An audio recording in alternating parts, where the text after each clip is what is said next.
ನಮಸ್ಕಾರ, ನೀವು ನೋಡ್ತಿದ್ದೀರಾ ಅಶ್ವವೇಗ ನ್ಯೂಸ್. ನಾನು ಚಂದನ.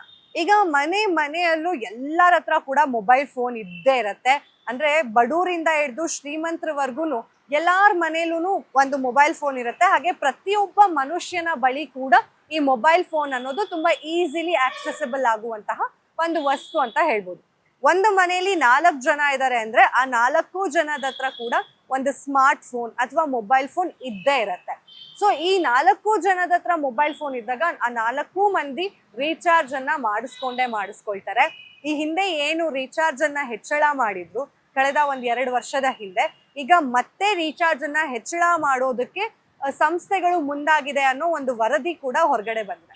ಸೆಂಟ್ರಲ್ ಇನ್ಸ್ಟಿಟ್ಯೂಷನಲ್ ವರದಿ ಪ್ರಕಾರ, ಅಂದ್ರೆ ಒಂದು ಸಂಸ್ಥೆ ವರದಿ ಪ್ರಕಾರ 12ರಿಂದ 15% ಅಷ್ಟು ರೀಚಾರ್ಜ್ ಏನಿದೆಯಲ್ಲ ಅಮೌಂಟ್ ಅದು ಜಾಸ್ತಿ ಮಾಡ್ಲಾಗತ್ತೆ ಅಂತ ಹೇಳಲಾಗ್ತಾ ಇದೆ. ಅಂಡ್ ಈಗ ಮಾರ್ಕೆಟ್ ನಲ್ಲಿ ಇರೋದು 3ರಿಂದ 4 ಕಂಪನಿಗಳು ಮಾತ್ರ. ಹಾಗಾಗಿ ಅವರ ಆದಾಯವನ್ನ ಹೆಚ್ಚಿಸ್ಕೋಬೇಕಾಗಿರುವಂತಹ ಹಿನ್ನೆಲೆಯಲ್ಲಿ ಈಗ ಒಂದು ಏನ್ ಅವರ ಪ್ಯಾಕ್ಗಳಿರುತ್ತೆ, ರೀಚಾರ್ಜ್ ಪ್ಯಾಕ್ಗಳು, ಫಾರ್ ಎಕ್ಸಾಂಪಲ್ 250 ಅಥವಾ 300, 350 ಈ ರೀತಿಯಾದಂತಹ ರೀಚಾರ್ಜ್ ಪ್ಯಾಕ್ಗಳಿರುತ್ತೆ. ಅದಕ್ಕೆ 12ರಿಂದ 15% ಅಷ್ಟು ಹೆಚ್ಚಳ ಮಾಡೋದಕ್ಕೆ ಮುಂದಾಗಿದೆ ಅಂತ ಹೇಳಲಾಗ್ತಿದೆ. ಈಗ ಮಾರ್ಕೆಟ್ ನಲ್ಲಿ ಸದ್ಯ ಇರೋದು ಅಂತ ಹೇಳಿದ್ರೆ ಅದು ಜಿಯೋ, ಏರ್ಟೆಲ್, BSNL ಹಾಗೆ ಐಡಿಯಾ ಮತ್ತು ವಡಾಫೋನ್ ಸಂಸ್ಥೆಗಳು.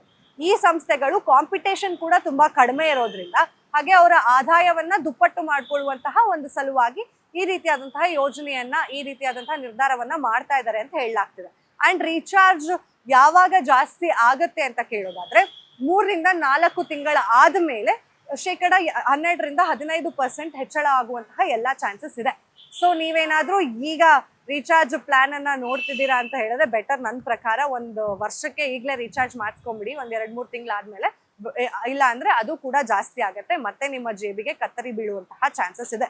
ಬಿಕಾಸ್ ಒಂದ್ ಮನೆಗೆ ತುಂಬಾ ಜನ 4 ಫೋನ್ ಅನ್ನ, 5 ಫೋನ್ ಅನ್ನ ಯೂಸ್ ಮಾಡ್ತಾ ಇರುವಂತಹ ಸಂದರ್ಭದಲ್ಲಿ. ಮತ್ತಷ್ಟು ಅಪ್ಡೇಟ್ಸ್ ಬೇಕಂದ್ರೆ ಫಾಲೋ ಮಾಡಿ ಅಶ್ವವೇಗ ನ್ಯೂಸ್. ಇದು ಸತ್ಯಾನ್ವೇಷಣೆಯ ಓಟದಲ್ಲಿ.